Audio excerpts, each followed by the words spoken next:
saldo laba yang akan dibawakan oleh rekan-rekan saya.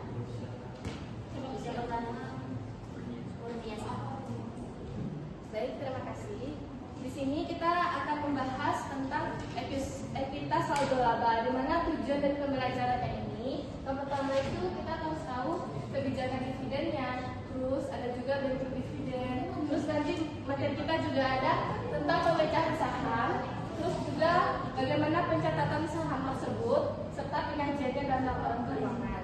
Nah, di sini kita harus tahu dulu apa pengertian dari saldo laba. Nah, di sini saldo laba itu merupakan akumulasi hasil usaha periodik yang memperhitungkan pembagian dividennya, dividen koreksi laba rugi periode lalu, dan reklasifikasi plus revaluasi aset tetap. Nah, dalam artian saldo laba ini merupakan saldo laba yang masih ditahan di perusahaan yang belum dibagikan dividennya kepada pemilik saham. Nah, di sini itu ada komponen-komponen tentang ekuitas pemegang saham tersebut. Nah, di sini itu ada modal saham. Modal saham ini kita gunakan untuk mencatat saham yang ada di perusahaan. Nah, jika ada penanaman saham tersebut, maka yang akan kita catat sebagai seorang akuntansi yaitu nilai nominalnya dikali jumlah lembar beredar dari saham tersebut. Nah, yang kedua itu ada biaya saham. Nah, biaya saham itu merupakan selisih harga jual di atas nilai nominal saham. Nah, sehingga ini merupakan keuntungan dari penjualan saham kita tersebut.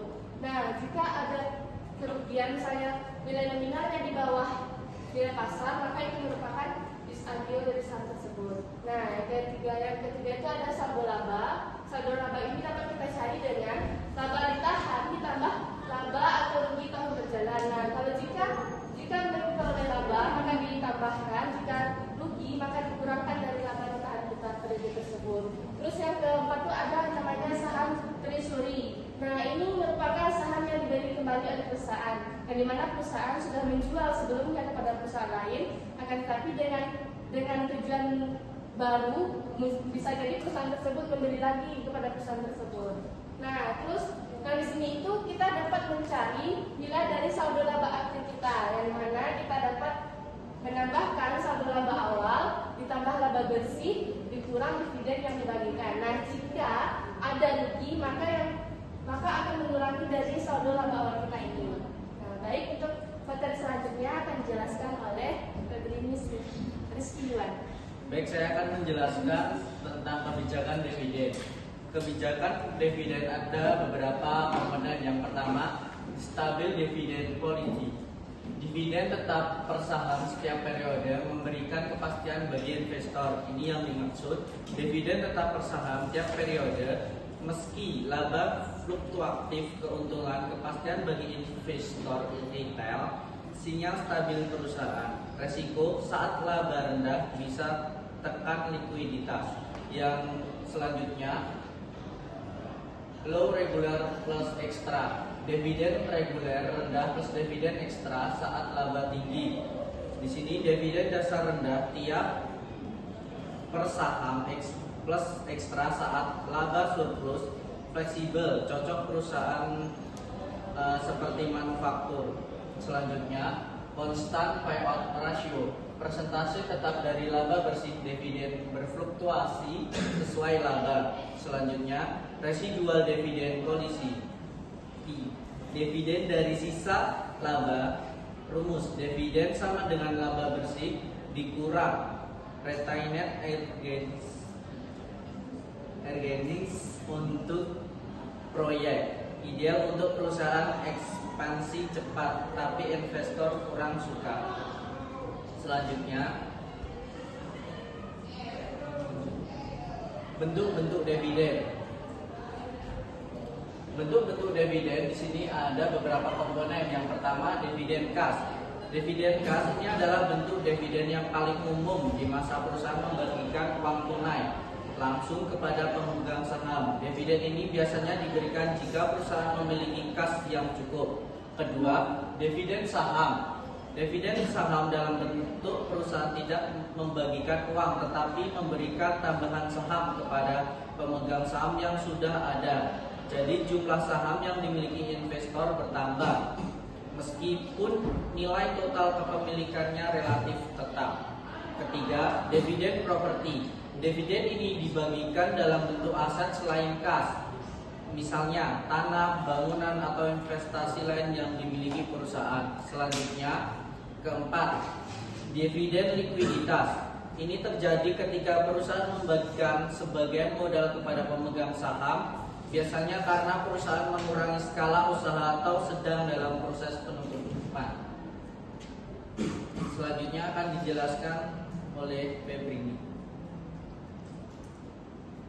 Baik teman-teman, di sini saya akan menjelaskan pemecahan saham atau stock split. Sebelumnya kita harus tahu dulu apa itu pemecahan saham. Jadi pemecahan saham itu adalah nilai nominal tiap lembar saham tanpa mengubah nilai ambil saham secara keseluruhan. Jadi ketika ada terjadinya pemecahan saham atau stock split ini, kita tidak perlu mencatat di dalam jurnal. Saya di sini sudah menyajikan catatan faksi. Sebelum stock split up, jumlah saham PDPN yang adalah 20.000 lembar dengan nilai nominal 500 per lembar. Pada 1 Oktober 2017, nilai nominal saham per lembar bertambah menjadi 100. Dari proses ini, maka jumlah lembar sahamnya menjadi 100 lembar, yakni 500 dibagi 100 kali 20.000 lembar. Jadi, bagaimana jurnalnya? Seperti yang dibahas tadi, pada pemecahan saham atau stock split tidak perlu dilakukan penjurnalan. Selanjutnya, saya akan membahas penyajian dalam laporan keuangan. Jadi, bagaimana sih saldo laba itu disiapkan? Jadi ada 3 tempat seperti yang kita tahu: neraca, laporan perubahan ekuitas, dan juga catatan atas laporan keuangan. Nah, pada neraca kita akan menampilkan posisi ekuitas. Posisi ekuitas termasuk saldo laba pada akhir periode. Selanjutnya, catatan atas laporan keuangan sebagai pengumpulan detail kepada publik. Jadi, ketika laporan ini saling berhubungan, angka saldo laba akhir di laporan perubahan ekuitas harus sama dengan yang ada di neraca.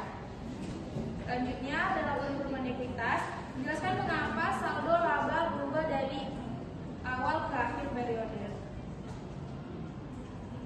Dan selanjutnya ini adalah contoh dalam laporan keuangan. Yang di sebelah kanan saya adalah contoh dalam laporan neraca, dan yang di sebelah kiri saya adalah laporan perubahan ekuitas. Teman-teman bisa melihat cara pengerjaannya sama seperti laporan-laporan keuangan yang telah kita kerjakan sebelum-sebelumnya.